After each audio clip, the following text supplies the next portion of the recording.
ಇವತ್ತಿನ ದಿನ ನಾವು ಅಧ್ಯಾಯ 2 ಆಮ್ಲಗಳು, ಪ್ರತ್ಯಾಮ್ಲಗಳು ಮತ್ತು ಲವಣಗಳು. ಅಭ್ಯಾಸೇನ ಆಮ್ಲಗಳು, ಪ್ರತ್ಯಾಮ್ಲಗಳು ಮತ್ತು ಲವಣಗಳು.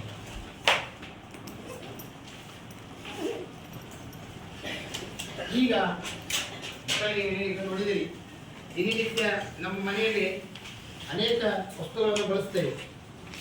ಹೌದಾ? ನಿಂಬೆಹಣ್ಣನ್ನು ಬಳಸ್ತೇವಲ್ಲ, ಮೊಸರನ್ನು ಬಳಸ್ತೇವಲ್ಲ, ಆಮೇಲೆ ಹಣ್ಣನ್ನು ಕಿತ್ತಳೆ ಹಣ್ಣು, ಮೂಸಂಬಿ ಹಣ್ಣು, ಹುಣಸೆ ಹಣ್ಣು, ಟೊಮೆಟೊ ಹಣ್ಣು ಇವುಗಳನ್ನು ಬಳಸ್ತೇವೆ. ಹಂಗಾರೆ ಈಗ ಅವುಗಳನ್ನು ಎದಕ್ಕಾಗಿ ಬಳಸ್ತೇವೆ ಅಂತ ಕೇಳಿದ್ರೆ, ಅವುಗಳಲ್ಲಿ ಏನಿದೆ? ಹುಳಿ ಇದೆ, ಹುಳಿ ಅಂಶ ಇದೆ.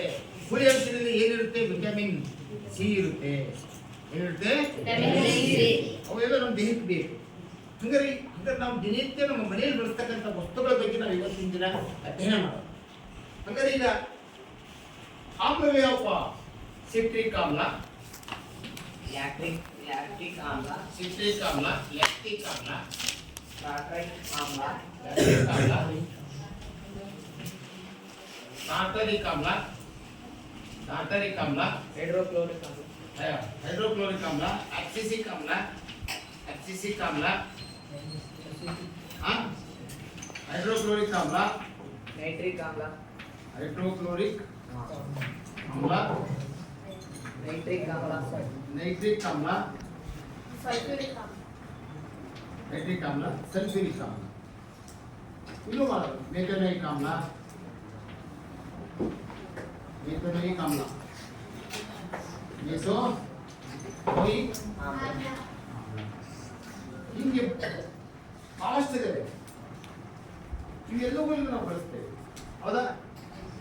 ಇದರಲ್ಲಿ ಆಮ್ಲಗಳಲ್ಲಿ ಎಷ್ಟು ವಿಧ ಅಂತ ಕೇಳಿದ್ರೆ 2 ವಿಧ: ಸಾವಯವ ಆಮ್ಲ ಮತ್ತು ನಿರವಯವ ಆಮ್ಲ. ಸಾವಯವ ಆಮ್ಲ ಅಂದ್ರೆ ಮನುಷ್ಯನಿಗೆ ಅತಿ ಅವಶ್ಯವಾಗಿ ಆಹಾರದ ಮೂಲಕ ಇವುಗಳನ್ನು ನಾವು ಪಡಿತೇವೆ. ಇಂಗಾಲವನ್ನು ಹೊಂದಿರುವಂತಹ ಆಮ್ಲಗಳನ್ನ ಎಂಥ ಆಮ್ಲಗಳಂತ ಕರೀತಾರೆ? ಸಾವಯವ ಆಮ್ಲ. ಇಂಗಾಲವನ್ನು ಹೊಂದಿರುವ ಆಮ್ಲಗಳು ಇವೆಲ್ಲ ಸಿಟ್ರಿಕ್ ಆಮ್ಲ, ಲ್ಯಾಕ್ಟಿಕ್ ಆಮ್ಲ, ಟಾರ್ಟರಿಕ್ ಆಮ್ಲ, ಅಬ್ಸಿಸಿಕ್ ಆಮ್ಲ, ಅವೆಲ್ಲ ಸಾವಯವ ಆಮ್ಲಗಳು.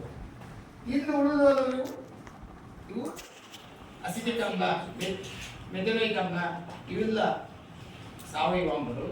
ಹೈಡ್ರೋಕ್ಲೋರಿಕ್ ಆಮ್ಲ, ನೈಟ್ರಿಕ್ ಆಮ್ಲ ಮತ್ತು ಸಲ್ಫ್ಯೂರಿಕ್ ಆಮ್ಲ. ಹೈಡ್ರೋಕ್ಲೋರಿಕ್ ಆಮ್ಲ ಅಂದ್ರೆ ಈಗಾಗಲೇ ನಿಮಗೆ ಗೊತ್ತಿದೆ HCl. ಹೈಡ್ರೋಕ್ಲೋರಿಕ್ ಆಮ್ಲ ಅಂದ್ರೆ HCl. H ಅಂದ್ರೆ ನೈಟ್ರಿಕ್ ಆಮ್ಲ. ಸಲ್ಫ್ಯೂರಿಕ್ ಆಮ್ಲ ಅಂದ್ರೆ H2SO4.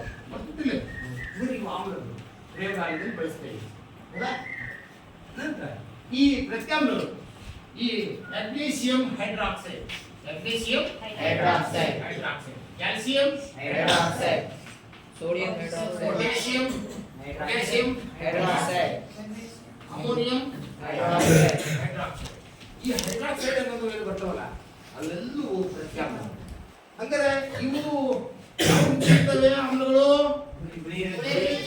ಆಮ್ಲಗಳು ಯಾವ ರುಚಿ ಇರ್ತವೆ? ಹುಳಿ ಇರ್ತವೆ. ಹುಳಿ ಇರ್ತವೆ. ಹೌದಾ? ಇವು ಯಾವ ರುಚಿಯಿಂದ ಹೊಂದಿರ್ತವೆ. ಅಂದರೆ ಇನ್ನವು ಅಡಿಗೆ ಸೋಡಾ, ಸೋಡಾ, ಉಪ್ಪು, ಮತ್ತೆ ವಾಷಿಂಗ್ ಸೋಡಾ,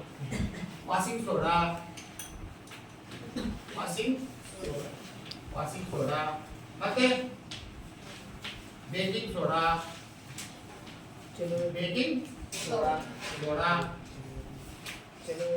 ಪುಡಿ ಅಂತ ಬರ್ತಲ್ಲ, ಚೆಲುವೆ ಪುಡಿ, ಅಡಿಗೆ ಪುಡಿ ಅಂತ ಚೆಲುವೆ ಪುಡಿ, ಚೆಲುವೆ ಪುಡಿ, ಇದು ಕ್ಯಾಲ್ಸಿಯಂ, ಇದು ಟೆಟ್ರಾಕ್ಲೋರೈಡ್ ಅಂತ.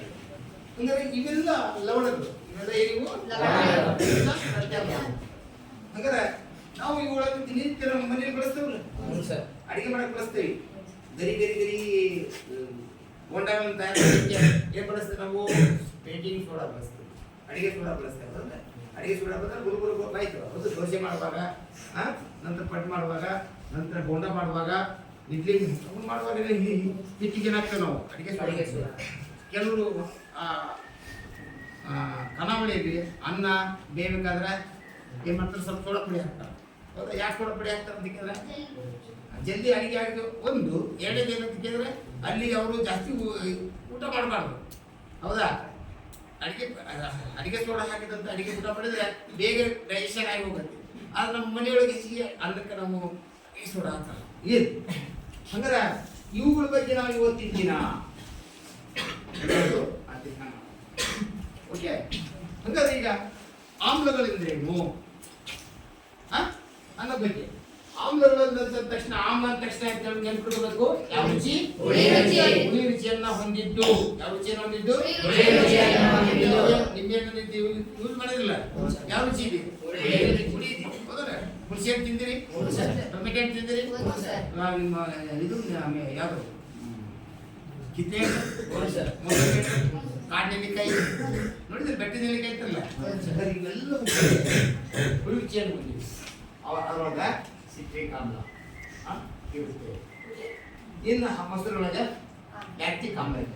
ಆಮೇಲೆ ಹುಣಸೆಯೊಳಗೆ ಹೀಗೆ ಪ್ರತಿಯೊಂದು ಹುಳಿಯನ್ನು ಹೊಂದಿರತಕ್ಕಂಥ ಹಣ್ಣುಗಳಲ್ಲಿ ಆಮ್ಲಗಳನ್ನು ಹೊಂದಿರ್ತವೆ. ಓಕೆ, ಆಮ್ಲಗಳು ಇರ್ತವೆ. ಹಂಗಾರೆ ಈಗ ಆಮ್ಲಗಳು ಎಂದರೇನು ಅಂತ ಹೇಳ್ತಕ್ಕೆ ಈ ಆಮ್ಲಗಳಿಗೆ ಉದಾಹರಣೆ ಬೇರೆ ಅಷ್ಟಲ್ಲ. ಹೌದಾ? ಆಮ್ಲಗಳೆಂದರೆ ಅಂದ್ರೆ ಹುಳಿ ರುಚಿಯನ್ನು ಹೊಂದಿದ್ದು ನೀಲಿ ಲಿಟ್ಮಸ್ ಕಾಗದವನ್ನ ಇಲ್ಲಿ ಆಮ್ಲಗಳಲ್ಲಿ ಅದ್ದಿದಾಗ ಅದು ಯಾವ ಬಣ್ಣಕ್ಕೆ ಬರುತ್ತೆ? ಇಲ್ಲಿ ಲಿಟ್ಮಸ್ ಅನ್ನೋ ಪದ ಬಂತು. ಲಿಟ್ಮಸ್ ಇದು ನೆನ್ಪಿಟ್ಕೊಳ್ಳಿ. ಲಿಟ್ಮಸ್ ಅನ್ನೋದೊಂದು ಪದ. ಲಿಟ್ಮಸ್ ಅನ್ನೋದೊಂದು ನೈಸರ್ಗಿಕವಾಗಿ ಸಿಗುವಂತಹ ಒಂದು ನೇರಳೆ ರಂಗು. ಯಾವನ್ನ? ಈಗ ಥ್ಯಾನೋಫೈಟ ಎಂಬ ಸಸ್ಯ ವರ್ಗದಿಂದ ಪಡೆದಂತ ಈ ಲಿಟ್ಮಸ್ ಅನ್ನ ಎದಕ್ಕೆ ಬಳಸ್ತಾರೆ ಅಂತ ಕೇಳಿದ್ರೆ ಆಮ್ಲ ಮತ್ತು ಪ್ರತ್ಯಾಮ್ಲವನ್ನ ಪತ್ತೆ ಹಚ್ಚಲಿಕ್ಕೆ, ಪರೀಕ್ಷೆ ಮಾಡಲಿಕ್ಕೆ. ಇದು ಆಮ್ಲ, ಇದು ಪ್ರತ್ಯಾಮ್ಲ ಅನ್ನೋದು ಪರೀಕ್ಷೆ ಮಾಡಲಿಕ್ಕೆ ಏನ್ ಬಳಸ್ತಾರೆ? ಲಿಟ್ಮಸ್ ಎಂಬ ಒಂದು ನೇರಳೆ ರಂಗನ್ನು ಬಳಸ್ತಾರೆ. ಹೌದಾ? ಇದು ನೈಸರ್ಗಿಕವಾಗಿ ಸಿಗುತ್ತದೆ. ಇದು ನೈಸರ್ಗಿಕ ಸೂಚಕ. ಹೌದಾ? ಸೂಚಕ ಅಂದ್ರೇನು? ಆಮ್ಲ ಮತ್ತು ಪ್ರತ್ಯಾಮ್ಲವನ್ನ ಪತ್ತೆ ಹಚ್ಚಲಿಕ್ಕೆ ಬಳಸ್ತಕ್ಕಂಥ ಒಂದು ನೈಸರ್ಗಿಕ ಸಿಗುವಂತ ಒಂದು ವಸ್ತು. ಹೌದಾ? ಹಾಗಾದ್ರೆ ಇದರಿಗೆ ನೀಲಿ ಲಿಟ್ಮಸ್, ಇನ್ನೊಂದು ಯಾವುದು? ಕೆಂಪು ಲಿಟ್ಮಸ್. ಯಾವನ್ನ? ಕೆಂಪು ಲಿಟ್ಮಸ್ ಅಂತ ಹೇಳಿ. ಹಂಗಾರೆ ನೀಲಿ ಲಿಟ್ಮಸ್ ಕಾಗದವನ್ನ, ಉದಾಹರಣೆ ಇದು ನಿಂಬೆಹಣ್ಣಿನ ರಸ. ಇದ್ಯಾವುದು? ನಿಂಬೆಹಣ್ಣಿನ ರಸ. ಇದ್ರಾಗ ನೀಲಿ ಲಿಟ್ಮಸ್ ಪೇಪರ್ ನ ಅದ್ದಿದಾಗ ಯಾವ ಬಣ್ಣಕ್ಕೆ ಬರುತ್ತೆ? ಯಾವ ಬಣ್ಣಕ್ಕೆ ಬರುತ್ತೆ? ಕೆಂಪು ಬಣ್ಣಕ್ಕೆ ಬರುತ್ತೆ. ಹಂಗಾರೆ ನೀಲಿ ಲಿಟ್ಮಸ್ ಕಾಗದ ಕೆಂಪು ಬಣ್ಣಕ್ಕೆ ಬದಲಾದ್ರೆ ಅದನ್ನ ಏನಂತ ಕರೀತಾರೆ? ಆಮ್ಲಗಳಿರುತ್ತಾರೆ. ಅರ್ಥ ಆಯ್ತು ಮಕ್ಕಳೇ? ಹೇಳಿದ್ದಾ? ಆಮ್ಲ ಗೊತ್ತಾಯ್ತು? ಆಮ್ಲ ಅಂದ್ರೇನು? ಹುಳಿ ರುಚಿಯನ್ನು ಹೊಂದಿದ್ದು ನೀಲಿ ಲಿಟ್ಮಸ್ ಕಾಗದವನ್ನ ಕೆಂಪು ಬಣ್ಣಕ್ಕೆ ಬದಲಾಯಿಸುವುದನ್ನ ಏನಂತ ಕರೀತಾರೆ? ಅರ್ಥ ಆಯ್ತಾ? ಹೇಳ್ತಾ? ಈಗ ನೆಕ್ಸ್ಟ್ ಪ್ರತ್ಯಾಮ್ಲ ಅಂದ್ರೆ ಏನು? ಈಗ ಆಮ್ಲ ಅಂದ್ರೆ ಗೊತ್ತಾಯ್ತು. ನೆಕ್ಸ್ಟ್ ಪ್ರತ್ಯಾಮ್ಲ. ಈಗ ನೋಡ್ರಿ, ಪ್ರತ್ಯಾಮ್ಲಗಳು ಯಾವ ರುಚಿಯನ್ನು ಹೊಂದಿರ್ತವೆ? ಕಹಿ ರುಚಿಯನ್ನು ಹೊಂದಿರ್ತವೆ. ಅವಾಗ ಯಾವ ಲಿಟ್ಮಸ್ ಪೇಪರ್ ಹಾಕಬೇಕು? ಲಿಟ್ಮಸ್ ಕಾಗದವನ್ನು ಹಾಕಬೇಕು. ಹೌದಾ? ಕೆಂಪು ಲಿಟ್ಮಸ್ ಕಾಗದವನ್ನು ಹತ್ತಿದಾಗ ಯಾವ ಬಣ್ಣ ಬರುತ್ತೆ? ನೀಲಿ ಬಣ್ಣ ಬಂದ್ರೆ ಅದು ಯಾವುದು?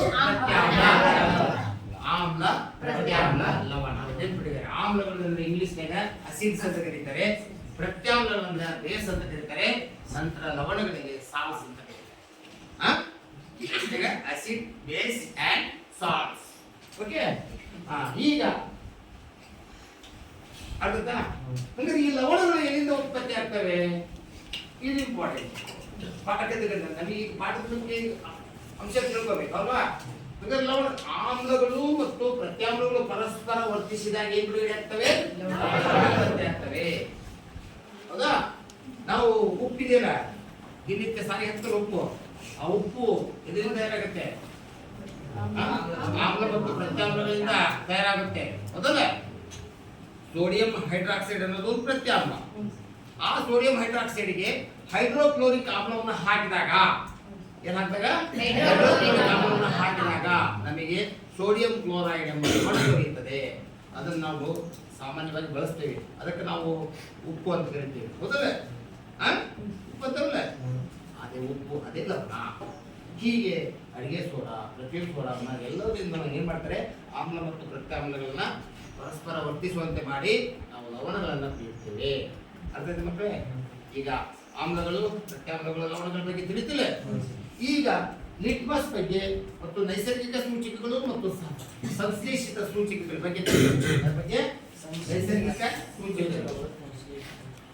ಈಗ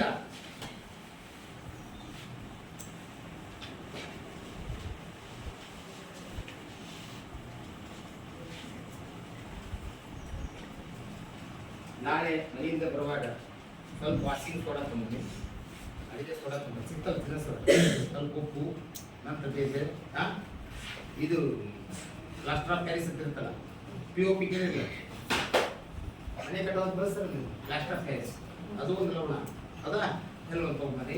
ಇನ್ನು ಕೆಲವರು ನಿಂಬೆ ಹಣ್ಣು, ಮೋಸಂಬಿ ಹಣ್ಣು, ಸೇಬು ಹಣ್ಣು ಬೇಡ, ಕಿತ್ತಳೆ ಹಣ್ಣು, ಹುಣಸೆ ಹಣ್ಣು ಮತ್ತು ಜೊತೆಗೆ ಟೊಮೆಟೊ ಹಣ್ಣು ಅವುಗಳನ್ನು ತೊಗೊಂಬರಿ. ಅವ್ರಿದ್ರಿ ಹಂಗಾರೆ ಮತ್ತೆ ಹುಳಿ ಇರುವಂಥ ಹಣ್ಣುಗಳು ಯಾವುದನ್ನು ನಿಮ್ಮ ಮನೆ ಇದ್ರೆ ತೊಗೊಂಬಂದು ಅರ್ಥ. ನಾವು ಏನು ಮಾಡೋಣ, ಲಿಟ್ಮಸ್ ಕಾಗದಿಂದ ಪರೀಕ್ಷೆ ಮಾಡಿ ಅದು ಆಮ್ಲ ಇದೆಯೋ ಅಥವಾ ಇಲ್ಲೋ ಎಂಬುದನ್ನು ಪರೀಕ್ಷೆ ಮಾಡೋಣ ಅರ್ಥದ. ಇನ್ನು ಕೆಲವು ವಿಷಯ ಈ ಬೇವಿಕಾಯಿ, ಬೇವಿನ ಎಲೆ, ಬೇವಿನ ರಸ ಇತ್ತಲ್ಲ, ನಂತರ ಇದು ಹಾಗಲಕಾಯಿ, ಅದರೊಳಗೆ ಏನು ಮಾಡೋಣ, ಕೆಂಪು ಲಿಟ್ಮಸ್ ಹಾಕದ ಅದ್ದಿದಾಗ ಏನು ಯಾವ ಬಣ್ಣ ಬರ್ತದೆ ಅಂತ ನೋಡೋಣ, ನಾಳೆ ಮಾಡೋಣ. ಓಕೆ ಸರಿ. ಈಗ ನೈಸರ್ಗಿಕ ಸೂಚಕಗಳು.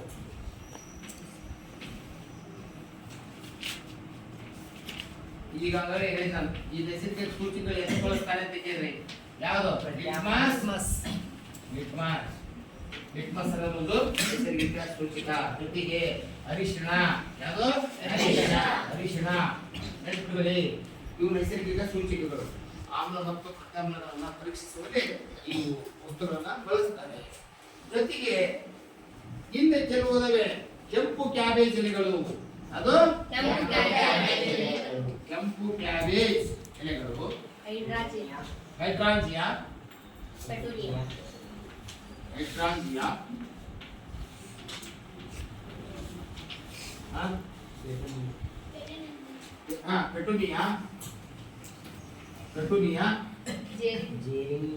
ಜೆರೇನಿಯಂ,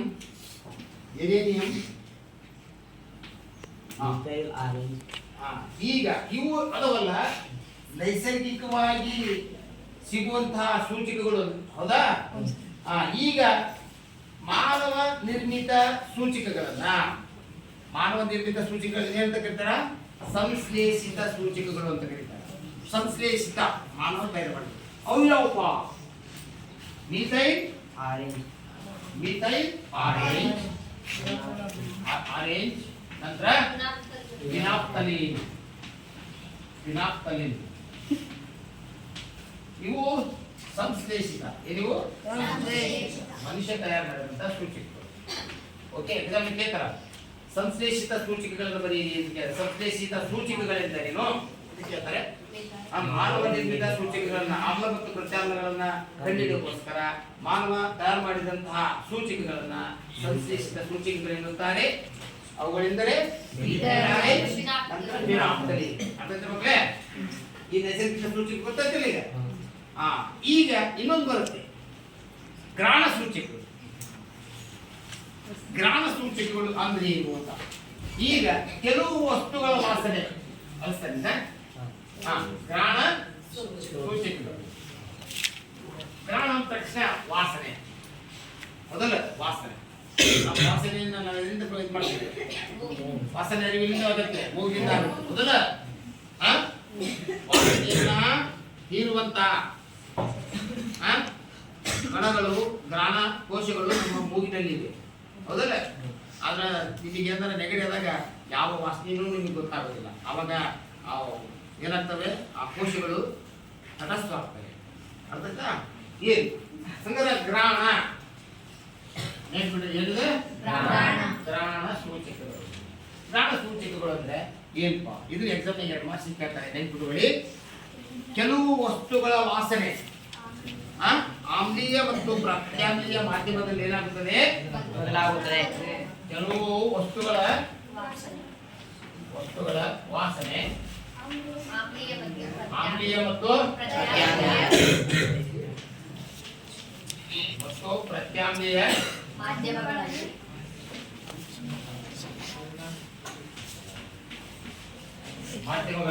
ಬದಲಾಗುತ್ತದೆ. ಬದಲಾಗುತ್ತದೆ. ಇದಕ್ಕೇನಂತ ಕರೀತಾರೆ? ಗ್ರಾಣ ಸೂಚಕಗಳು. ಈ ಗ್ರಾಣ ಸೂಚಕಗಳಿಗೆ ಉದಾಹರಣೆ ಈರುಳ್ಳಿ. ಉದಾಹರಣೆ ಅದು ಈರುಳ್ಳಿ. ಈರುಳ್ಳಿ.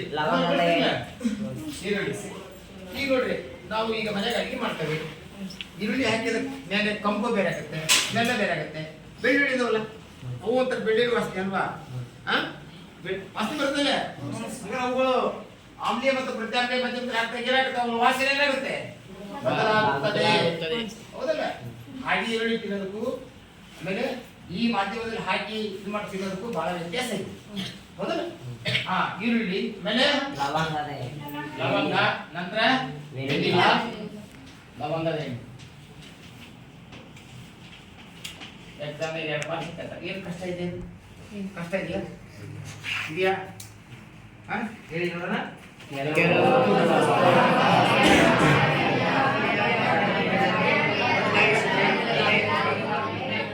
ಬದಲಾಗುವುದಕ್ಕೆ ಏನಂತ ಕರೀತಾರೆ?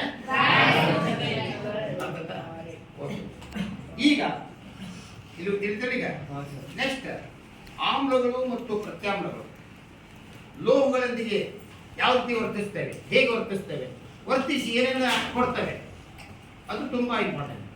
ಹೌದಾ? ಹಾಗಾದ್ರೆ ಈಗ ಆಮ್ಲಗಳು ಪ್ರತ್ಯಾಮ್ಲಗಳ ಪರಸ್ಪರ ಅಂದ್ರೆ ಲೋಹಗಳ ಮೇಲೆ ಆಮ್ಲಗಳನ್ನು ಹಾಕಿದಾಗ ಏನಾಗುತ್ತೆ, ಲೋಹಗಳ ಮೇಲೆ ಪ್ರತ್ಯಾಮ್ಲಗಳನ್ನ ಹಾಕಿದಾಗ ಏನಾಗುತ್ತೆ, ಅದನ್ನ ಈಗ ನೋಡೋಣ. ಉದಾಹರಣೆ, ಈಗ ಒಂದು ಇದಿದೆ, ಸಾರಯುಕ್ತ ಸಲ್ಫ್ಯೂರಿಕ್ ಆಮ್ಲದೊಂದಿಗೆ ಸಾರಯುಕ್ತ ಅಂದ್ರೆ ಸ್ಟ್ರಾಂಗ್ ಆಮ್ಲ. ಹೌದಲ್ಲ? ಸಾರಯುಕ್ತ ಸಲ್ಫ್ಯೂರಿಕ್ ಆಮ್ಲದೊಂದಿಗೆ ಸತುವಿನ ಚೂರುಗಳ ವರ್ತನೆಯನ್ನ ವಿವರಿಸಿ ಅಥವಾ ಚಿತ್ರ ಬರೀರಿ ಅಂತ 2 ಮಾರ್ಕ್ಸ್ ಕೇಳ್ತಾರೆ. Very very important. ಎಕ್ಸಾಮ್ ಕೇಳ್ತಾರೆ ಅದು. ಚಿತ್ರ ಕೇಳ್ತಾರೆ. ಈಗ ನೋಡಿ, ಈಗ ಏನು ಆಮ್ಲಗಳು ಮತ್ತು ಪ್ರತ್ಯಾಮ್ಲಗಳು ಏನ್ ಮಾಡಿದಾಗ ವರ್ತಿಸಿದಾಗ, ಸತುವಿನ ಚೂರುಗಳಲ್ಲಿ ವರ್ತಿಸಿದಾಗ ಅನ್ನೋ ಒಂದು ಏನಾಗುತ್ತೆ. ಉದಾಹರಣೆ, ಸಾರಯುಕ್ತ ಸಲ್ಫ್ಯೂರಿಕ್ ಆಮ್ಲ ಹೌದಾ? ಇದು ಸತುವಿನ ಚೂರುಗಳು. ಏನು ಸತ್ತು ಅಂದ್ರೆ ಜಡೆ, ಹೌದಾ? ಅವು ವರ್ತಿಸಿದಾಗ ಏನಾಗುತ್ತೆ ಅಂತ ಕೇಳಿದ್ರೆ ನೋಡಿ, ಸ್ಥಾನಪಲ್ಲಟ ಕ್ರಿಯೆ ಆಗುತ್ತೆ. ಯಾವ ಕ್ರಿಯೆ? ರಾಸಾಯನಿಕ ಸಮೀಕರಣಗಳು ಅಂತ ಕ್ರಿಯೆ ನೋಡಿದ್ರಲ್ಲ, ಅದರೊಳಗೆ ಒಂದು ಕ್ರಿಯೆ ಇದೆ, ರಾಸಾಯನಿಕ ಕ್ರಿಯೆ ವಿಧ. ಅವಾಗ Zn ಪ್ಲಸ್ ಎಷ್ಟು ಬಿಡುಗಡೆ, ಹೌದಲ್ಲ? ಈಗ ಆಮ್ಲ ಲೋಹ ವರ್ತಿಸಿದಾಗತಿ ಲವಣ. ಯಾವ ಲವಣ ಬಂತು? ಸತುವಿನ ಲವಣ, ಲೋಹೀಯ ಲವಣ. ಏನ್ ಬಿಡುಗಡೆ ಆಯ್ತು? ಹೈಡ್ರೋಜನ್ ಬಿಡುಗಡೆ. ಏನ್ ಬಿಡುಗಡೆ ಆಯ್ತು? ಹೈಡ್ರೋಜನ್ ಬಿಡುಗಡೆ ಅಲ್ವಾ? ಜೊತೆ ಏನ್ ಬಿಡುಗಡೆ ಆಯ್ತು? ಹೈಡ್ರೋಜನ್. ಹಂಗಾರೆ ಈಗ ನಿಮಗೀಗ ಒಂದು ಐಡಿಯಾ ಬಂತೀಗ, ಆಮ್ಲಗಳು ಲೋಹದೊಂದಿಗೆ ವರ್ತಿಸಿದಾಗ ಆಯಾ ಲೋಹದ ಲವಣ ಮತ್ತು ಜಲಜನಕ ಅನಿಲ ಬಿಡುಗಡೆ ಆಗುತ್ತದೆ. ಇದು ಇಂಪಾರ್ಟೆಂಟ್. ಬಿಡುಗಡೆ ಏನ್ ಬಿಡುಗಡೆ ಆಯ್ತು? ಜಲಜನಕ ಬಿಡುಗಡೆ ಆಯ್ತು. ಹಾಗಾದ್ರೆ ಇಲ್ಲಿ ನಾವು ಒಂದು ಪ್ರಯೋಗವನ್ನ ಚಿತ್ರದ ಮೂಲಕ ನೋಡೋಣ. ಒಂದು ಸ್ಟ್ಯಾಂಡ್,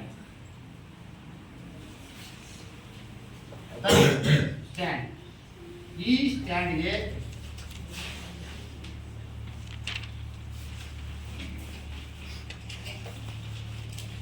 ಆಧಾರ ಸ್ತಂಭ,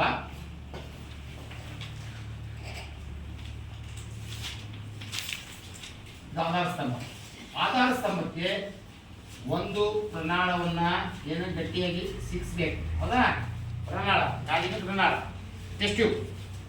ಇದಕ್ಕೆ ಒಂದು 5 ml ಅಷ್ಟು, ಎಷ್ಟು ml ಅಷ್ಟು? 5 ml ಸಾರಯುಕ್ತ ಸಲ್ಫ್ಯೂರಿಕ್ ಆಮ್ಲ ಹಾಕ್ಬೇಕು. ಏನಾಗ್ಬೇಕು?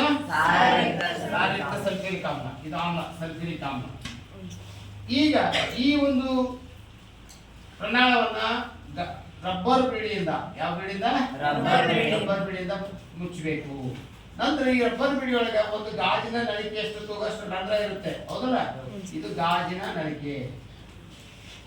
ಹೌದಲ್ಲ? ಇದೇನಿದೆ? ಗಾಜಿನ ನಳಿಕೆ. ನಂತರ ಈಗ ಏನಾಗುತ್ತೆ ನೋಡಿ,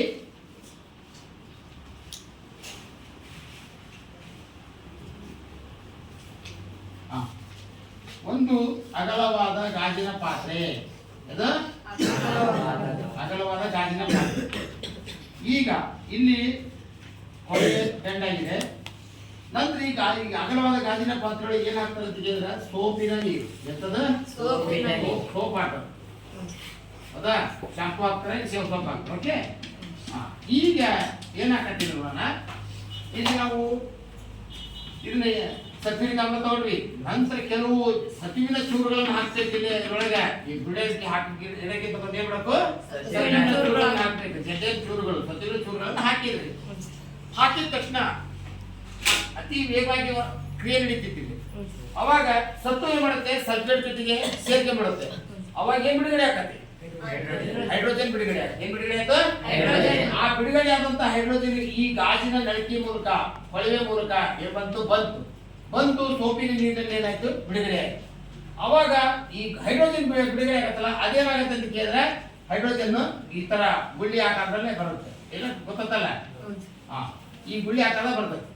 ಅವಾಗ ಇಲ್ಲಿ ಬಬಲ್, ಹೈಡ್ರೋಜನ್ ಗುಳ್ಳಿಗಳು ಹೇಳ್ತವೆ ಈ ತರ. ಅವಾಗ ಹೈಡ್ರೋಜನ್ ಐತೆ ಇಲ್ಲ ಅನ್ನೋದು ಪರೀಕ್ಷೆ ಮಾಡೋದು ಹೆಂಗಪ್ಪ ಅಂತ ಕೇಳಿದ್ರೆ, ಒಂದು ಮೇಣದಬತ್ತಿ, ಹೆಚ್ಚಿನ ಮೇಣದಬತ್ತಿಯನ್ನು ತಗೊಂಡು ನಂತರ ಎರಡು ಸಂಪರ್ಕಕ್ಕೆ ತರಬೇಕು. ಎರಡು ಸಂಪರ್ಕಕ್ಕೆ ಗುಳ್ಳಿಗಳು ಬರ್ತವಲ್ಲ, ಆ ಗುಳ್ಳಿಗಳ ಸಂಪರ್ಕಕ್ಕೆ ಮೇಲೆ ಬಂದಾಗ ಏನಾಗತ್ತೆ? ಚಿಟ್ ಪಟ್ ಅಂತ ಒಂದು ಶಬ್ದ ಬರುತ್ತೆ. ಅದ ಬೆಂಕಿ ಉಂಟಾಗುತ್ತೆ. ಹೌದಲ್ಲ? ಹಂಗಾರ ಈ ರೀತಿ ಚಿಟ್ಪಟ್ ಎಂಬ ಸೌಂಡ್ ಬಂತಂದ್ರೆ ಅದೇನಿದು? ಹೈಡ್ರೋಜನ್. ಹಂಗಾರ ಆಮ್ಲಗಳು ಸತ್ತಿನ ಜೊತೆ ವರ್ತಿಸಿದಾಗ ಲೋಹದ ಸಲ್ಫೇಟ್ ಜಲಜನಕ ಬಿಡುಗಡೆ ಆಗ್ತದೆ. ಇದನ್ನ ಎಕ್ಸಾಮ್ ಮಾಸಿ ಕೇಳ್ತಾರ. Very very important. ಈಗ ಇದು ಆಮ್ಲ. ಇದು ಆಮ್ಲ. ಯಾವ ಆಮ್ಲ? ಎಂತ ಆಮ್ಲ? ಹೈಡ್ರೋಜನ್ ಆಮ್ಲ. ಸಲ್ಫ್ಯೂರಿಕ್ ಆಮ್ಲ. ಇದೇನಿದು? ಲೋಹ. ಇದೇನು? ಸತುವಿನ ಸಲ್ಫೇಟ್ ಅಂದ್ರೆ ಲೋಹದ ಲವಣ. ಇದೇನು ಬಿಡುಗಡೆ ಆಗಬೇಕು? ಜಲಜನಕ. ತಿಳ್ಕೊಂಡ್ರೆ ನೀಟಾಗಿ ತಿಳ್ಕೊಂಡು ಏನಿದೆ ಅರ್ಥ ಆಗಿಲ್ಲ ಅಂದ್ರೆ ಮತ್ತೊಂದ್ಸರಿ ಕೇಳಿ ಅರ್ಥತಿಲ್ಲ. ಇದು ಆಮ್ಲ, ಲೋಹ.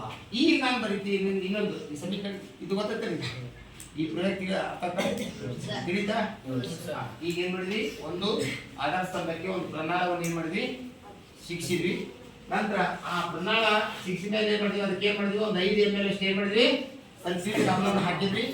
ಸಲ್ಫ್ಯೂರಿಕ್ ಆಮ್ಲ ಹಾಕಿದ್ಮೇಲೆ ಅದಕ್ಕೆ ಏನ್ ಮಾಡಿದ್ವಿ? ಸತುವಿನ ಚೂರುಗಳನ್ನು ಹಾಕಿದ್ವಿ. ನಂತರ ಏನು ರಬ್ಬರ್ ಬಿಡಿಯಿಂದ ಏನ್ ಮಾಡಿದ್ವಿ? ಮುಚ್ಚಿದ್ವಿ. ನಂತರ ಒಂದು ಗಾಜಿನ ನಳಿಕೆಯನ್ನು ಏನ್ ಮಾಡಿದ್ವಿ? ಇಟ್ವಿ.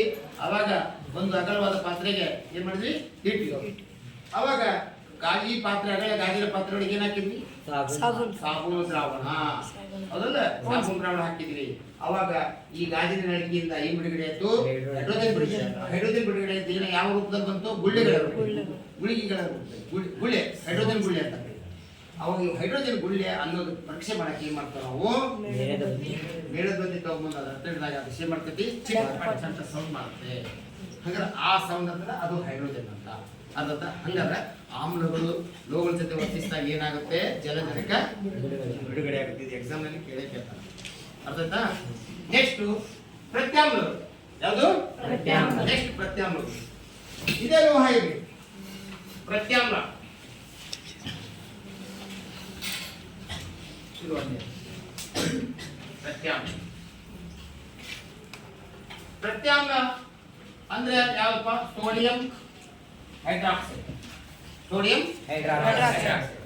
ಹೌದಾ? ಪ್ಲಸ್ ಸತು. ಇದು ಪ್ರತ್ಯಾಮ್ಲ. ಪ್ರತ್ಯಾಮ್ಲ ಇದರ ಹೆಸರೇನು? Sodium hydroxide. ಇದೇನು? ಸತು. ಇದನ್ನ ಏನ್ ಮಾಡಬೇಕು? ಲೋಹ. ಇದು ನೆನಪಿಡ್ಬೇಕು ನಿಮಗೆ. ಲೋಹ ಅಂತ ಸತು ಅಂದ್ರೆ ಲೋಹ. ಹೌದಾ? ಇದು ಪ್ರತ್ಯಾಮ್ಲ. ಪ್ರತ್ಯಾಮ್ಲ ಸೋಡಿಯಂ ಹೈಡ್ರಾಕ್ಸೈಡ್. ಈಗ ಇಲ್ಲಿ ನಾವು ರಾಸಾಯನಿಕ ಸಮೀಕರಣ ಸರಿದೂಸಕ್ಕೋಸ್ಕರ ಏನ್ ಮಾಡ್ಬೇಕು? ಈ ತರ ಬರೀಬೇಕು. ಹಾಗಾದ್ರೆ ಈಗ ಇಲ್ಲಿ ಏನ್ ಬಿಡುಗಡೆ ಆಗುತ್ತೆ ಅನ್ನೋದು ಬಹಳ ಮುಖ್ಯ. ಈಗ ಸೋಡಿಯಂ ಏನಿದು? ZnO2. ಇಲ್ಲಿ ನೋಡಿ Na2O2. ಹೌದಾ? ಇಲ್ಲಿ Zn. ಹೌದಾ? Zn ಗೊತ್ತೇನಿಲ್ಲ? ಸೋಡಿಯಂ ಜಿಂಕೇಟ್ ಅಂತಾರೆ. ಇದೇನು ಕರೀತಾರ? Sodium zincate. ಸೋಡಿಯಂ ಜಿಂಕೇಟ್ ಅನ್ನೋದು ಇದು ಒಂದು ಲವಣ. ನೆನ್ಪಿಡ್ರಿ ಏನಿದು ಒಂದು ಲವಣ. ಇದು ಸಹ ಎಂತ ಲವಣ ಲೋಹೀಯ ಲವಣ ಲೋಹ ಇದೆಯಲ್ಲ ಲೋಹ ಇದೆಯಲ್ಲ ಪ್ರತ್ಯಾಮ್ಲ ಹಂಗಾರೆ ಈಗ ಜೊತೆಗೆ ಏನ್ ಬಿಡುಗಡೆ ಆಯ್ತು ಹೈಡ್ರೋಜನ್. ಇಲ್ಲಿ ನೋಡಿ ಇದು ಆಮ್ಲ ಇದು ಪ್ರತ್ಯಾಮ್ಲ ಲೋಹ ವರ್ತನೆ ಮಾಡ್ತು ಬಿಡುಗಡೆ ಆಗಿದ್ದು ಇಲ್ಲಿ ಎರಡು ಕಡೆ ಏನ್ ಬಿಡುಗಡೆ ಆಯ್ತು ಹೈಡ್ರೋಜನ್. ಹೈಡ್ರೋಜನ್ ಬಿಡುಗಡೆ ಆಯ್ತು ಅರ್ಥಾತ್ ಈಗ ಆಮ್ಲ ಮತ್ತು ಪ್ರತ್ಯಾಮ್ಲಗಳು ಪರಸ್ಪರ ವರ್ತಿಸಿದಾಗ ಏನ್ ಬಿಡುಗಡೆ ಆಗುತ್ತವೆ ಹೈಡ್ರೋಜನ್. ಹೈಡ್ರೋಜನ್ ಬಿಡುಗಡೆ ಆಗುತ್ತವೆ ಮತ್ತು ಆಯಾ ಲೋಹದ ಲವಣಗಳು ಬಿಡುಗಡೆ ಆಗ್ತವೆ ಅರ್ಥಾಯ್ತಾ ತಿಳಿದಾ ತಿಳಿದನಾ ಈಗ ಕಾರ್ಬೋನೇಟ್ಗಳು ಲೋಹದ ಕಾರ್ಬೋನೇಟ್ಗಳು ಮತ್ತು ಲೋಹದ ಬೈಕಾರ್ಬೋನೇಟ್ ಲೋಹದ ಕಾರ್ಬೋನೇಟ್ಗಳು ಲೋಹದ ಬೈಕಾರ್ಬೋನೇಟ್ಗಳು ಆಮ್ಲ ಮತ್ತು ಪ್ರತ್ಯಾಮ್ಲಗಳ ಜೊತೆ ಅಥವಾ ಲೋಹಗಳ ಜೊತೆ ವರ್ತಿಸಿದ್ರೆ ಏನಾಗುತ್ತೆ ಅಲ್ಲಿ ಲವಣ ನೀರು ಮತ್ತೆ ಕಾರ್ಬನ್ ಡೈಆಕ್ಸೈಡ್ ಬಿಡುಗಡೆ ಆಗುತ್ತದೆ ಯಾರು ಬಿಡುಗಡೆ ಆಗುತ್ತದೆ ಕಾರ್ಬನ್ ಡೈಆಕ್ಸೈಡ್ ಲವಣ, ನೀರು. ನೀರು ಬಿಡುಗಡೆ ಆಗುತ್ತೆ ಹೌದಾ ಅದೇ ರೀತಿ ಆಮ್ಲಗಳು ಮತ್ತು ಪ್ರತ್ಯಾಮ್ಲಗಳು ಪರಸ್ಪರ ವರ್ತಿಸಿದಾಗ ಏನು ಬಿಡುಗಡೆ ಆಗುತ್ತೆ ಲವಣ ಮತ್ತು ನೀರು ಬಿಡುಗಡೆ ಆಗುತ್ತೆ. ಏನ್ ಬಿಡುಗಡೆ ಆಗುತ್ತೆ ಲವಣ ಮತ್ತು ನೀರು. ಕಾರ್ಬನ್ ಡೈಆಕ್ಸೈಡ್ ಅಂತ ಹೇಳಂಗಿಲ್ಲ ಹಂಗಾಗಿ ಆ ಕ್ರಿಯೆ ಏನಂತ ಹೇಳ್ತಾರೆ ತಟಸ್ಥೀಕರಣ ಕ್ರಿಯೆ ಅಂತಾರೆ ಎಕ್ಸಾಮ್ ಕೇಳ್ತಾ ಇದ್ದೀನಿ ತಟಸ್ಥೀಕರಣ ಕ್ರಿಯೆ ಎಂದರೇನು ಯಾಕೆ ಮಾಡಿಸಿ ಅಷ್ಟೇನಾ ಈಗ ಆಮ್ಲಗಳು ಮತ್ತು ಪ್ರತ್ಯಾಮ್ಲಗಳು ಪರಸ್ಪರ ವರ್ತಿಸಿದಾಗ ಆಮ್ಲಗಳು ಮತ್ತು ಪ್ರತ್ಯಾಮ್ಲಗಳು ಏನಾದಾಗ ಪರಸ್ಪರ ವರ್ತಿಸಿದಾಗ ಏನಾಗುತ್ತೆ ಇಲ್ಲಿ ನೋಡೋಣ ಆಮ್ಲ ಪ್ಲಸ್ ಪ್ರತ್ಯಾಮ್ಲ ಇಲ್ಲಿ ಪ್ಲಸ್ ಅಂತಂದ್ರೆ ಅರ್ಥ ಎರಡು ಪರಸ್ಪರ ಏನ್ ಮಾಡ್ತಾ ಇದಾವು ಈ ಬಾಳ ಮುಟ್ಟಂದ್ರೆ ಏನಾಗಿದೆ ರಾಸಾಯನಿಕ ಜರಿಗರಿ. ಅವಾಗ ಏನಾಗುತ್ತೆ ಲವಣ. ಲವಣ ಬಿಡುಗಡೆ ಆಯ್ತು ಮತ್ತೆ ಪ್ಲಸ್ ನೀರು. ನೀರು ಹಂಗಾದ್ರೆ ಈ ಕ್ರಿಯೆ ಏನಂತ ಕರೀತಾರೆ ಅಂದ್ರೆ ತಟಸ್ಥೀಕರಣ. ತಟಸ್ಥೀಕರಣ ಕ್ರಿಯೆ ತಟಸ್ಥೀಕರಣ ಕ್ರಿಯೆ ಓಕೆ ಈಗ ನೀವು ಡೆಫಿನಿಷನ್ ಕಲ್ತ್ರಿ ಈಗ ಆಮ್ಲಗಳು ಮತ್ತು ಮತ್ತು ಪ್ರತ್ಯಾಮ್ಲ. ಪ್ರತ್ಯಾಮ್ಲಗಳು ಪರಸ್ಪರ ವರ್ತಿಸಿದಾಗ ಲವಣ ಮತ್ತು ನೀರು ಬಿಡುಗಡೆ ಆಗುವ ಕ್ರಿಯೆಗೆ ತಟಸ್ಥೀಕರಣ. ಒಂದು ಉದಾಹರಣೆ ಬರೆಯಿರಿ ಅಂತ ಕೇಳ್ತಾರೆ. ಒಂದು ಉದಾಹರಣೆ ಬೇಕಾದ್ರೆ ನಾನು ಆಮ್ಲಕ್ಕೆ ಏನ್ ಹೇಳ್ತೀನಿ HCl. ಏನ್ ಬರೆದೆ? HCl. ಹೈಡ್ರೋಕ್ಲೋರಿಕ್ ಆಸಿಡ್ ಅಥವಾ ಆಮ್ಲ. ಪ್ರತ್ಯಾಮ್ಲ ಸೋಡಿಯಂ NaOH ಏನು ಇದು ಪ್ರತ್ಯಾಮ್ಲ ಇದು ಹೈಡ್ರೋಕ್ಲೋರಿಕ್ ಆಮ್ಲ ಸೋಡಿಯಂ ಹೈಡ್ರಾಕ್ಸೈಡ್ ಅಂತ ಹೇಳಿ ನಾನು ಪ್ರತಿ ಸಲ ಹೇಳ್ತಾ ಇದ್ದೀನಿ NaOH Na ಸೋಡಿಯಂ OH ಅಂದ್ರೆ ಹೈಡ್ರಾಕ್ಸೈಡ್ ಸೋಡಿಯಂ ಹೈಡ್ರಾಕ್ಸೈಡ್ ಅರ್ಥಾಯ್ತಾ HCl ಹೈಡ್ರೋಜನ್ ಫ್ಲೋರೈಡ್ ಅಂತ ಇದ್ದ ಆದ್ರೆ ಇದರ ಹೆಸರು ಹೈಡ್ರೋಕ್ಲೋರಿಕ್ ಆಮ್ಲ ಅರ್ಥಾಯ್ತಾ ಈಗ ಮಾಡ್ಬಿಟ್ಟು NaCl ಎಷ್ಟು ಈ ಸಮೀಕರಣ ಗೊತ್ತಲ್ಲ ಈಗ ನೋಡ್ರಿ Na ಅನ್ನೋದು ಒಂದಿದೆ ಓಕೆ Cl ಅನ್ನೋದು ಒಂದಿದೆ ಅದಕ್ಕೆ NaCl ಹೆಚ್ಚಿನ ಎಷ್ಟದವಿದೆ ಎರಡು. ಇಲ್ಲೊಂದು ಎಷ್ಟದು ಎರಡು. O ಅನ್ನೋದು ಎಷ್ಟದವಿದೆ ಒಂದು. ಹಂಗಾರೆ ಎಷ್ಟು ಕರೆಕ್ಟ್ ಇತ್ತಿಲ್ಲ ಹಂಗಾರೆ ಲವಣ ಮತ್ತು ನೀರು ಬಿಡುಗಡೆ ಆಗುತ್ತೆ ಇದು ಲವಣ ಅಂದ್ರೆ ಉಪ್ಪು ಮತ್ತು ನೀರು ಬಿಡುಗಡೆ ಆಗುತ್ತೆ ಈ ಕ್ರಿಯೆಗೆ ತಟಸ್ಥೀಕರಣ ಕ್ರಿಯೆ ಅಂತ ಹೌದಾ ಈಗ ನಮಗೆ ಒಂದೊಂದ್ಸಲ ನಾವು ಸ್ವೀಟ್ ಊಟ ಮಾಡಿರ್ತೇವೆ ಎಣ್ಣೆ ಪದಾರ್ಥ ತಿಂದಿರ್ತೇವೆ ನಮ್ಮ ದೇಹದೊಳಗೆ ಸರಿಯಾಗಿ ಜೀರ್ಣ ಆಗಿರಲ್ಲ ಆಮೇಲೆ ಟೈಮ್ ಟು ಟೈಮ್ ನಾವು ಊಟ ಮಾಡಲ್ಲ ಆವಾಗ ನಮ್ಮ ದೇಹದೊಳಗೆ ನಮ್ಗೆ ಚಕ್ರದೊಳಗೆ ಏನಾಗುತ್ತೆ ಹೆಚ್ಚಿನ ಪ್ರಮಾಣದಲ್ಲಿ ಗ್ಯಾಸ್ಟ್ರಿಕ್ ಸಂಗ್ರಹ ಆಗ್ತದೆ ಅವಾಗ ಗ್ಯಾಸ್ಟ್ರಿಕ್ ಸಂಗ್ರಹ ತಪ್ಪಬೇಕಾದಾಗ ನಮಗೆ ಪಟ್ಟುಮ್ನಾಗ ಇರ್ತೈತಿ ಅದು ಹಸಿವಾಗಿ ಇರ್ತೈತಿ ಹೌದಾ ಗ್ಯಾಸ್ಟ್ರಿಕ್ ಸಮಸ್ಯೆ ಗೊತ್ತಲ್ಲ ಅವಾಗ ನಾವೇನ್ ಮಾಡ್ತೇವೆ ಗ್ಯಾಸ್ಟ್ರಿಕ್ ಸಮಸ್ಯೆ ಬಂದಾಗ ಏನ್ ಮಾಡ್ತೇವೆ ಸೌಮ್ಯ ಪ್ರತ್ಯಾಮ್ಲವಾದಂತಹ ಅಡಿಗೆ ಸೋಡಾವನ್ನ ಬಳಸ್ತೇವೆ ಅಡಿಗೆ ಸೋಡಾ ಬಳಸ್ತೇವೆ ಹೌದಾ ನಿಂಬೆ ಹಣ್ಣು ಉಪ್ಪು ಹಾಕಿ ಸೋಡಾ ಹಾಕಿ ಕುಡಿತೀವಿ ಹೌದಾ ಇನ್ನ ಹೊರಗಡೆ ಅಂಗಡಿಯೊಳಗೆ ಸಿಗಂತ ಸೋಡಾವನ್ನ ಕುಡಿತೀವಿ ಅದಕ್ಕೂ ಬಗ್ಲಿಲ್ಲ ಅಂತ ಕೇಳಿದ್ರೆ ಆಸ್ಪತ್ರೆಗೆ ಹೋಗ್ತೇವೆ ಗ್ಯಾಸ್ಟ್ರಿಕ್ ಮಾತ್ರೆ ಕೊಡ್ತೀವಿ ಆ ಗ್ಯಾಸ್ಟ್ರಿಕ್ ಮಾತ್ರೆ ಅನ್ನೋದು ಏನಿರುತ್ತೆ ಅಂತ ಕೇಳಿದ್ರೆ ನಮ್ಮ ದೇಹದೊಳಗೆ ಆಲ್ರೆಡಿ ಏನಾಗಿರುತ್ತೆ ಆಮ್ಲ ಉತ್ಪತ್ತಿ ಆಗಿರುತ್ತೆ ಅದಕ್ಕೆ ನಾವೇನ್ ಬಳಸ್ತೇವೆ ಅವಾಗ ಪ್ರತ್ಯಾಮ್ಲ ತಿಂದ ತಕ್ಷಣ ನಮ್ಗೆ ಏನಾಗತ್ತೆ ಗ್ಯಾಸ್ಟ್ರಿಕ್ ನಿವಾರಣೆ ಆಗತ್ತೆ ಆ ಗ್ಯಾಸ್ಟ್ರಿಕ್ ನಿವಾರಣೆ ಆಗಿ ಅದೇನಾಗತ್ತೆ ನಮ್ಮ ದೇಹದೊಳಗ ಲವಣ ಆಗತ್ತಿ ಏನಾಗತ್ತಿ ಲವಣ ಉತ್ಪತ್ತಿ ಆಗತ್ತೆ ಜೊತೆ ಏನ್ ಬಿಡುಗಡೆ ಆಗತ್ತೆ ನೀರು ಬಿಡುಗಡೆ ಆಗತ್ತೆ ಅರ್ಥಾಯ್ತಾ ಮಕ್ಕಳೇ ಇದೇ ತಟಸ್ಥೀಕರಣ ಕ್ರಿಯೆ ಅರ್ಥಾಯ್ತಾ ಈಗ ನಾನು ಆಗಲಿಂದ ಬೆಳಗಿಂದ ಈಗ ಹೇಳಿದ್ದಲ್ಲ ಅದನ್ನೇ ಇನ್ನೊಂದು ಸಲ ರಿಪೀಟ್ ಮಾಡ್ತಾರೆ ಕ್ಲೀನಾಗಿ ಕೇಳಿ ಈಗ ಚಿತ್ರಗಳ ಆಮ್ಲಗಳೆಂದರೇನು ಆಮ್ಲಗಳು ಉಳಿರುಚಿ ಹೊಂದಿದ್ದು ಕೆಂಪು ಬಣ್ಣಕ್ಕೆ ಬದಲಾಯಿಸುತ್ತದೆ. ಇಲ್ಲಿ ಆಮ್ಲಗಳಿಂದ ಆಮ್ಲಗಳಿಗೆ ಉದಾಹರಣೆ ಹೇಳೋಣ ಆಮ್ಲಗಳಿಗೆ ಉದಾಹರಣೆ ಹುಣಸೆಹಣ್ಣು ಹುಣಸೆಹಣ್ಣು ಮತ್ತೆ ನಿಂಬೆಹಣ್ಣು ನಿಮ್ಗೇನು ಹಣ್ಣುಗಳು ಗೊತ್ತಿದೆ ಅವು ಹುಳಿ ಹಣ್ಣುಗಳು ಅವುಗಳಲ್ಲಿ ನಾನು ಆಮ್ಲಗಳಿಗೆ ಉದಾಹರಣೆ ಸಿಟ್ರಿಕ್ ಆಮ್ಲ ಮತ್ತೆ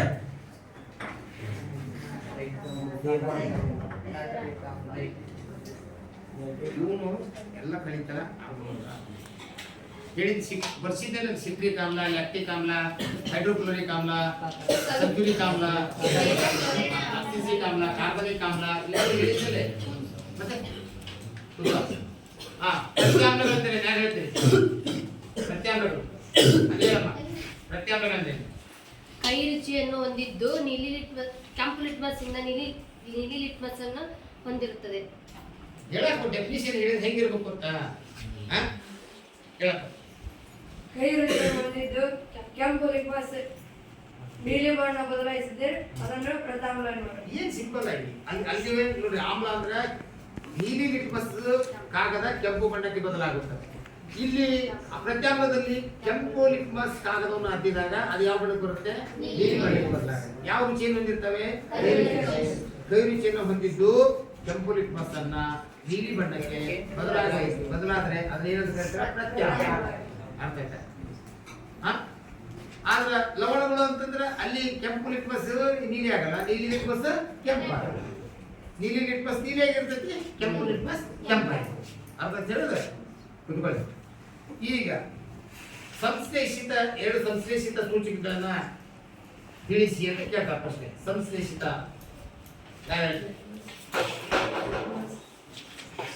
ಸಂಶ್ಲೇಷಿತ ಸೂಚಕ ಮತ್ತು ಮತ್ತು ಫಿನಾಪ್ತಲೀನ್. ಎಲ್ಲರೂ ಹೇಳಿ ನೋಡೋಣ. ಫಿನಾಪ್ತಲೀನ್ ಅಂದ್ರೆ ಮೀಥೈಲ್ ಆರೇನ್, ಫಿನಾಪ್ತಲೀನ್. ಓಕೆ. ಈಗ ನೆಕ್ಸ್ಟ್ ಗ್ರಾಮ ಸೂಚಕಗಳೆಂದರೇನು? ಗ್ರಾಮ ಸೂಚಕಗಳೆಂದರೆ ಈಗ ವಸ್ತುಗಳು ಆಮ್ಲೀಯ ಮತ್ತು ಪ್ರತ್ಯಾಮ್ಲೀಯ ಮಧ್ಯಮವಾಗಿ ಬದಲಾಗುತ್ತದೆ. ಕೆಲವು ವಸ್ತುಗಳು ಆಮ್ಲೀಯ ಮತ್ತು ಪ್ರತ್ಯಾಮ್ಲೀಯ ಮಾಧ್ಯಮ. ನೀನೆಲ್ಲ ಹೇಳಕತ್ತಿಲ್ಲ, ಮೇನ್ ಹೇಳ್ಬೇಕಾ ಹೇಳ್ತಾ ಇಲ್ಲ ನೀನು. ಕೆಲವು ವಸ್ತುಗಳು ವಾಸನೆ, ವಸ್ತುಗಳು ಅಲ್ಲ, ಕೆಲವು ವಸ್ತುಗಳ ವಾಸನೆ ಮತ್ತು ವಾಸನೆ ಪ್ರತ್ಯಾಮ್ಲೀಯ ಮತ್ತು ಆಮ್ಲೀಯ ಆಗಿದ್ದು ಮಾಧ್ಯಮ.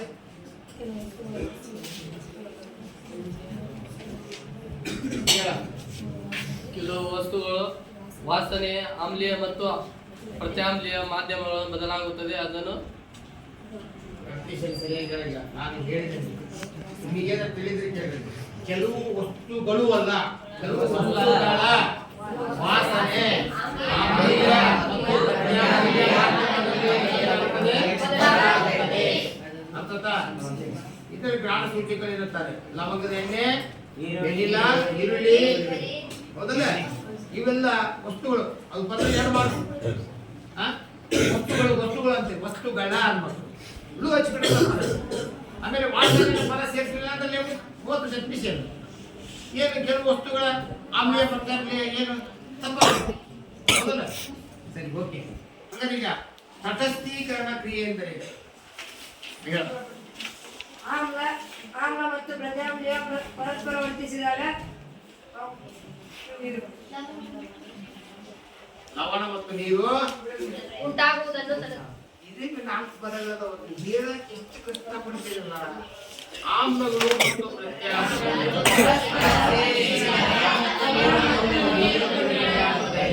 ಈ ಕ್ರಿಯೆಗೆ ತಟಸ್ಥೀಕರಣ ಕ್ರಿಯೆ ಅಂತಾರೆ. ಹೌದಾ?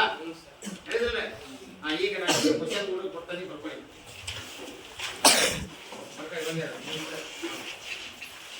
ಆಮ್ಲಗಳೆಂದರೇನು? ಉದಾಹರಣೆ ಕೊಡಿ. ಆಮ್ಲಗಳೆಂದರೇನು? ಉದಾಹರಣೆ ಕೊಡಿ.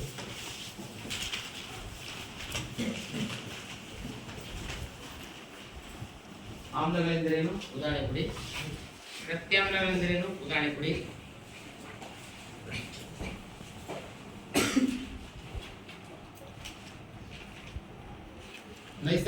ನೈಸರ್ಗಿಕ ಸೂಚಕಗಳಾವು.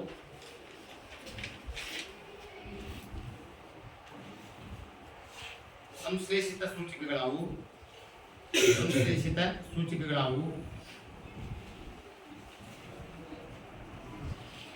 ಗ್ರಾಣ ಸೂಚಕಗಳೆಂದರೇನು ಉದಾಹರಣೆ ಕೊಡಿ.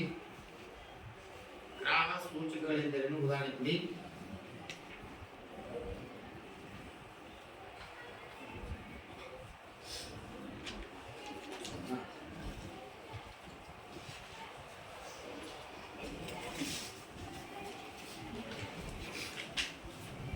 ಆಮ್ಲ ಮತ್ತು ಪ್ರತ್ಯಾಮ್ಲಗಳ ಜೊತೆ ಲೋಹಗಳು ವರ್ತಿಸಿದಾಗ ಕ್ವಶನ್ ಮಾರ್ಕ್ ಏನಾಗುತ್ತೆ ಅಂತ ನೀವು ಬರೀಬೇಕು. ಉದಾಹರಣೆ ಸಮೇತ ಬರೀಬೇಕು.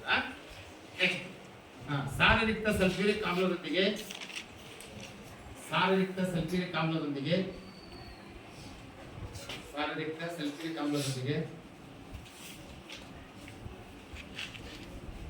ಸತುವಿನ ಚೂರುಗಳ ವರ್ತನೆಯ ಚಿತ್ರ ಬರೆಯಿರಿ. ಚಿತ್ರ ಬರೆದು ಭಾಗ ಗುರುತಿಸಿ. ನೆಕ್ಸ್ಟ್ ಸಾರಯುಕ್ತ ಸಲ್ಫ್ಯೂರಿಕ್ ಆಮ್ಲದೊಂದಿಗೆ ಸತುವಿನ ಚೂರುಗಳ ವರ್ತನೆಯ ಅಂದವಾದ ಚಿತ್ರ ಬರೆದು ಭಾಗಗಳನ್ನು ಗುರುತಿಸಿ. ತಟಸ್ಥೀಕರಣ ಕ್ರಿಯೆ ಎಂದರೇನು ಉದಾಹರಣೆ ಕೊಡಿ.